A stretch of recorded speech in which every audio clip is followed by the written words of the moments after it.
Jai Shri Krishna friends and welcome to podcast of Hindu Media Wiki. So today's topic of discussion is how do Hindus refute the Muslim belief that Quran is Apaurusheya. We will go through the definition of Apaurusheya. We will look at why Muslim thinks that Quran is Apaurusheya and why it is not true. So let's get started. So just like how Hindus believes the Vedas are Apaurusheya, Muslims also think that their Quran is Apaurusheya. This is a traditional belief of Islam, which you can see on screen. In fact, Muslims used to punish and kill people who thought that the Quran was created by God. And so Muslims strongly believe and continue to believe that Quran is Apaurusheya. If the Quran is truly Apaurusheya, then this means that Hindus have to accept the Quran as a valid pramana because it stands on the same footing as Vedas. But now we will look at the Hindu refutation of this Muslim belief. As this question is framed, first of all, I don't see why Hinduism needs to refute Islamic belief about its own scripture because none of the Hinduism's tenets are affected by Islam's tenets. The question of refutations comes when two or more opposing parties are contending the same issue, such as Advaitans, Vishishtadvaitans, or Devatas, all subscribe to the authority of Vedas, Brahma Sutra, and Gita, but differing interpretation of the statement in these scriptures. The scriptures of Hinduism and Islam are mutually exclusive, so logically speaking, refutation does not make any sense.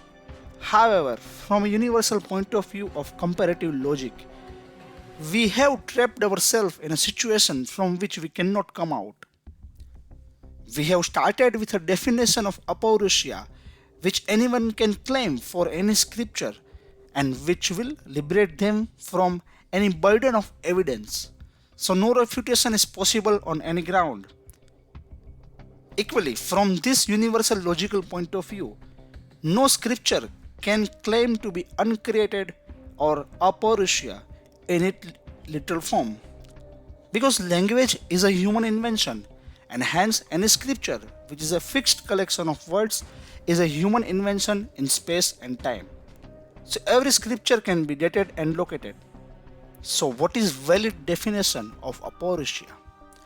In this case, if we examine the Vedas and allied scripture themselves rather than tiptoeing around them and blindly engaging in superstitious myth making, then we will be in a complete victorious position. Here are some examples of the words in Vedas themselves. Rig Veda. I am a maker of mantras. My father is a doctor. My mother is a floor maker. For him, I designed this hymn just as a carpenter designs a chariot. How shall we offer to Agni? What kind of word should we say to him, the bright one, which will be divinely acceptable?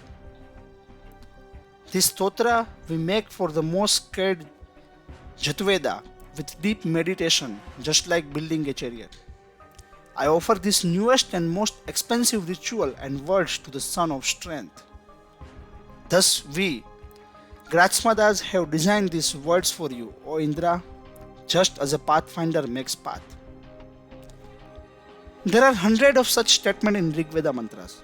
The Rishis is very conscious of making this extraordinary effort with skill and meditation to create or design a beautiful hymn to offer to the deity, and they want the deity to know that the hymn is coming from them as a gift.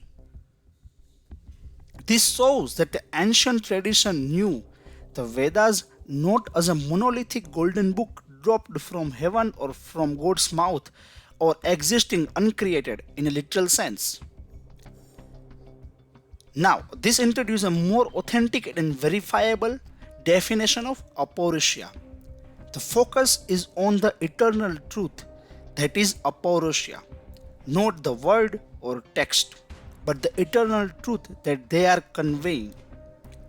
The rishis who experience the truth are teaching others the same truth through the Vedas, so the others may experience the same truth.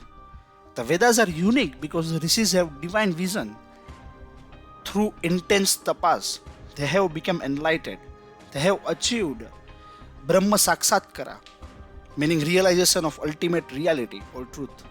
This enlightenment occurs at a level beyond the mind and speech, where the rishis lose their individuality and experience the highest Satchidananda, meaning absolute existence, consciousness, and bliss. When the rishis come down from this elevated spiritual state, they try to express their experience or vision in human language. So the vision is divine and the words are theirs. But even the words are so unique and inimitable, the rishi's personality is also unique. All this seen in Rigveda itself. Also, the divine vision and expression of it in human language are at different level of speech. This is seen in Rigveda 1.164.45. Four are the levels of speech which the wise people know. Three of them are hidden and do not stir. The fourth is what humans speak. So, the Vedas are unique because they express the ultimate eternal truth that anyone can experience. It is ultimate eternal truth that is Apaurusheya. It is through expressing this Apaurusheya truth that is available for everyone that the Vedas are Apaurusheya. So why is this eternal truth is Apaurusheya? Because it is independent of human relativity. It does not depend on a particular prophet who is the only one who can access this.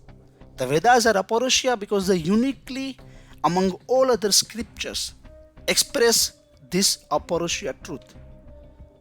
The Quran fails under all these above criteria. The Quran claims that only Muhammad is a God's prophet and no other human being can become prophet or connect with God. Claiming prophethood is a blasphemy in Islam. So Quran's claim of authenticity is strictly dependent on the authenticity of Muhammad. So Quran is a strictly Paurusheya, meaning strictly human dependent. So if there is any fault or imperfection in Muhammad's character, then Quran's authority fails completely. Which is incidentally why Muslims are so defensive about Muhammad. However, the authority of Veda is infallible because the eternal truth they express is not dependent on any specific human being. Anyone today can verify and confirm that the rishis expressed the eternal truth thousands of years ago. Hence, the Apurushayatva of Vedas is upheld. This is the only perspective from which you can refute the infallibility of Quran and uphold the infallibility of Vedas. Thank you for listening to this.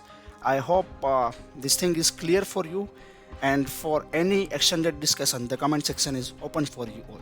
Thank you so much.